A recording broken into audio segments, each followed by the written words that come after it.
जब अपने पति लक्ष्मण की मौत की खबर सुनकर जोर जोर से हंसने लगी उर्मिला। आखिर क्या कारण था उर्मिला के हंसने के पीछे? जैसा कि हम सब जानते हैं कि रामायण काल में भगवान राम को 14 साल का वनवास तय हुआ था। उनकी पत्नी सीता ने सहज ही वनवास पर जाना स्वीकार कर लिया था। वही बचपन से श्री राम की सेवा करने वाले लक्ष्मण ने भी भगवान राम की सेवा के लिए वनवास पर जाने का तय किया और अपनी माता से अनुमति ली। तभी वह संकोच करते हुए अपनी पत्नी उर्मिला के कक्ष की ओर बढ़ ही रहे थे कि माता से तो मैंने आशीर्वाद ले लिया, लेकिन अब उर्मिला से क्या आज्ञा लूंगा? मैं कैसे उसे समझाऊंगा? उससे क्या कहूंगा? तभी वो उर्मिला के कक्ष में पहुंचे। वहां उन्होंने देखा कि उर्मिला आरती की थाल लिए खड़ी है। उर्मिला लक्ष्मण जी से कहती है कि आप मेरी चिंता मत कीजिए, आप अपने भ्राता की सेवा करिए, क्योंकि सबसे बड़ा धर्म है कि आपकी सेवा में कोई बाधा ना आए। इसलिए मैं आपके साथ जाने की जिद नहीं करूंगी। यह सुनकर लक्ष्मण जी प्रसन्न हुए। कहा कि तुमने तो मेरा सारा संकोच ही दूर कर दिया। इसी के साथ उर्मिला ने एक दीपक जलाया और कहा कि मेरे नाथ के सांसों को कभी बुझने मत देना। इसके बाद भगवान राम, माता सीता सहित लक्ष्मण जी 14 साल के लिए वन में वास करने चले गए। उनके पीछे उर्मिला एक तपस्वी की भांति अपना जीवन व्यतीत करने लगी। बता दें कि उर्मिला भी 14 वर्षों के लिए नींद में चली गई थी। दरअसल इसके पीछे का कारण है कि लक्ष्मण हर समय भगवान राम और माता सीता की सेवा में लगे रहते। इसलिए उन्होंने नींद की देवी से वरदान मांगा कि उन्हें 14 वर्षों तक नींद ना आए, ताकि वो चाहे सुबह हो या रात हर समय अपने भ्राता की सेवा कर सके।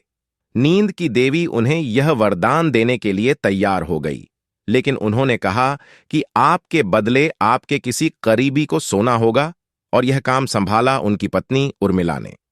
कहते हैं कि जब लक्ष्मण और मेघनाथ के बीच युद्ध हुआ था, तब उस समय लक्ष्मण जी मूर्छित हो गए थे। तब हनुमान जी उनके लिए संजीवनी बूटी लेने गए थे।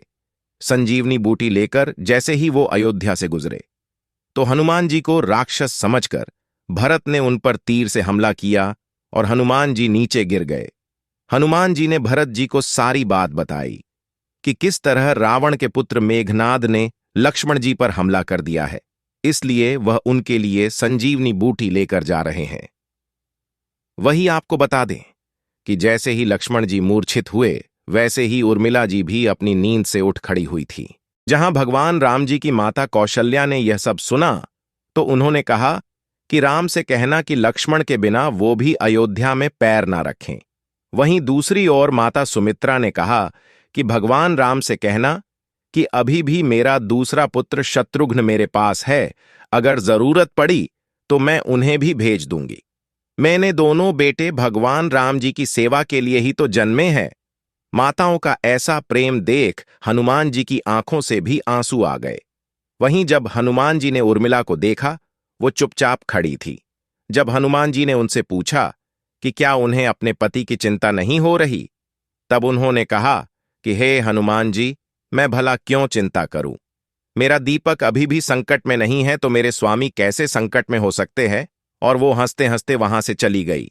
जब हनुमान जी संजीवनी बूटी लेकर वापस लंका गए थे, तो संजीवनी बूटी से वह एकदम ठीक हो गए थे।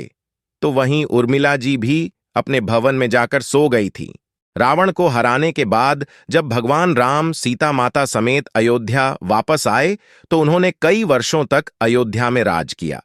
तभी एक समय उपरांत अयोध्या में काल के देवता भगवान श्री राम से मिलने आए।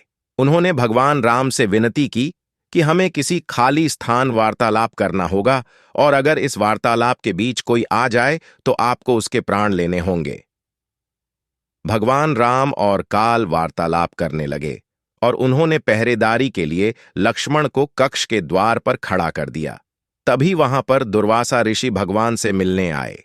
लक्ष्मण जी ने जब उन्हें रोकना चाहा, तो उन्होंने मुझे भगवान राम से मिलने दो, नहीं तो मैं पूरी अयोध्या नगरी और उनके वंश को श्राप दे दूंगा। तभी अयोध्या को उनके श्राप से बचाने के लिए लक्ष्मण जी स्वयं उस कक्ष में प्रवेश कर गए।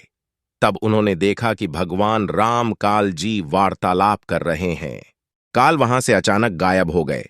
तब उसके बाद भगवान श्री राम को न चाहते हुए भी अपने भाई लक्ष्मण को राज्य से निष्कासित करना पड़ा।